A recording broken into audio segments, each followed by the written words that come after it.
इस टाइम पे सबसे बड़ी कंफ्यूजन है आईफोन 14 ले या फिर आईफोन 13 ले। प्राइस डिफरेंस इतना कम है कि जो कस्टमर्स हैं उनके लिए एक्चुअली में कंपैरिजन करना भी डिफिकल्ट हो गया है। इस वाली वीडियो को बिल्कुल भी स्किप मत करना, मतलब एंड तक देखना, और चैनल पे नए हो सब्सक्राइब कर देना, बेल नोटिफिकेशन को ऑल कर देना। ऐसी इंफॉर्मेटिव वीडियोस आप लोगों के लिए आती रहेंगी। तो सबसे पहली चीज, आईफोन 14 और आईफोन 13 इज लाइक कोई डिफरेंस ही नहीं है ज्यादा फोन्स में, और प्राइस का भी डिफरेंस एप्पल ने बिल्कुल खत्म कर दिया है। और अगर मैं आप लोगों को एक्चुअली बताऊं तो एप्पल बिल्कुल भी नहीं चाहता कि आप लोग आईफोन 13 परचेज करो। एप्पल ने ऑलरेडी लास्ट सेल में और इंडिया में भी अगर मैं बात करूं बहुत ज्यादा आईफोन 13 को सेल किया है और आईफोन 14 को बिल्कुल भी नहीं। तो एप्पल अब चाहेगा कि आने वाले टाइम में आईफोन 15 लॉन्च से पहले आप लोग आईफोन 14 परचेज करो और ना कि आईफोन 13। और एक्चुअली में करना क्या चाहिए आपको एज कस्टमर्स, वो मैं आप लोगों को बताऊंगा। तो सबसे पहले क्विक कंपैरिजन, आईफोन 13 आईफोन 14 दिखने में भी सेम है। अंदर की बात करूं तो मेजर चीजें जो है यहां पे बिल्कुल आप लोगों को सेम देखने के लिए मिलती है। और अगर कुछ चीजें सिमिलर है तो वो मेनली कैमरा में है, और अगर आप कैमरा बहुत ज्यादा यूज करते हो तो थोड़ा शायद आप लोगों के लिए जो है डिफरेंस बन सकता है, वरना कोई भी डिफरेंस नहीं है।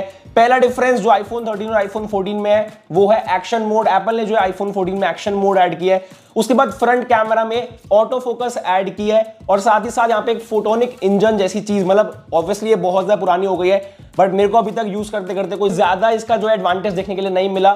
फोर्थ चीज है यहाँ पे क्रैश डिटेक्शन, जो अभी इंडिया में तो वर्क ही नहीं कर रहा, मतलब कुछ है ही नहीं अभी इंडिया में क्रैश डिटेक्शन के नाम पे। और अगर मैं बात करूं दिल्ली के लड़कों की तो मतलब हर 2 मिनट में क्रैश डिटेक्शन दिखा देगा, तो वो चीज भी जो है इंडिया में बिल्कुल भी यूजफुल नहीं है। और फिफ्थ चीज है नए कलर्स जो आईफोन 14 में आपको पर्पल और ब्लू देखने के लिए मिलते हैं, उसके अलावा कोई डिफरेंस नहीं है। और अगर मैं बात करूं यहाँ पे प्राइसिंग की तो एमआरपी में दोनों प्राइसिंग में सिर्फ 10,000 रुपीज का डिफरेंस है। और अगर मैं सेल की भी बात करूं, अगर अभी की बात करूं तो आईफोन 13 बिल्कुल भी 60,000 रुपीज से नीचे नहीं जाता।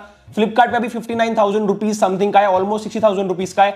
और वहीं पे आईफोन 14 ऑफलाइन ले लो या फिर ऑनलाइन, कैसे ना कैसे करके 65,000 रुपीज का मिल ही जाएगा, मतलब सिर्फ 5,000 रुपीज का डिफरेंस। क्योंकि एप्पल यही चाहता है कि आप लोग 5,000 रुपए ना देखो और आईफोन 14 ले लो। और आईफोन 13 इसलिए एप्पल सस्ता नहीं करेगा बिकॉज एक तो यूनिट्स भी अब बहुत ज्यादा कम होंगे तो प्राइस जो है हाई रहेगी, और एप्पल की मार्केटिंग स्ट्रेटेजी ये है कि आप लोग आईफोन 14 परचेज करो। तो मेरे हिसाब से अगर आपको नया कलर बहुत ज्यादा पसंद है, आपको आईफोन 14 नाम की ब्रांडिंग चाहिए, और एक एडवांटेज और ये आईफोन 14 है वो 1 साल बाद डिसकंटिन्यू होगा, मतलब कि आईफोन 13 के कंपैरिजन में, और जो सॉफ्टवेयर अपडेट है वो भी 1 साल तक ज्यादा आएगा।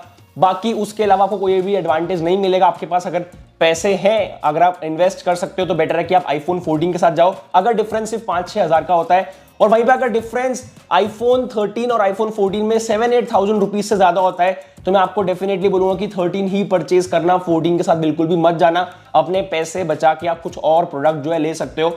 आईफोन 13 जो है फिर वैल्यू फॉर मनी भी होगा इस प्राइस में। और सेकेंडली एक सबसे ज्यादा इंपॉर्टेंट चीज क्या होगी, जो लोग सेल का वेट करते हैं, जैसे कि अभी अमेजॉन समर सेल, फ्लिपकार्ट की सेल या फिर upcoming big billion day sale की, तो हो सकता है एप्पल आईफोन 13 को आउट ऑफ स्टॉक कर दे या फिर 5 मिनट में आईफोन 13 के यूनिट सोल्ड आउट हो जाए और आईफोन 14 बचाओ। फिर आपके पास एक आईफोन 14 लेने का ही ऑप्शन होगा, तो उस केस में भी फिर आपको आईफोन 14 लेना होगा। बट बेटर है कि आप लोग एक कम प्राइस में जब सेल आएगी आप आईफोन 13 परचेज करना, अगर डिफरेंस बहुत ज्यादा होगा। आई होप आप लोगों के लिए ये कंफ्यूजन क्लियर हो गई और ये आप लोगों के लिए वीडियो हेल्पफुल रही हो। इस वीडियो को लाइक करना, चैनल पर नए हो सब्सक्राइब कर देना। तो मैं मिलता हूं आपसे अगली वीडियो में। Take care, bye.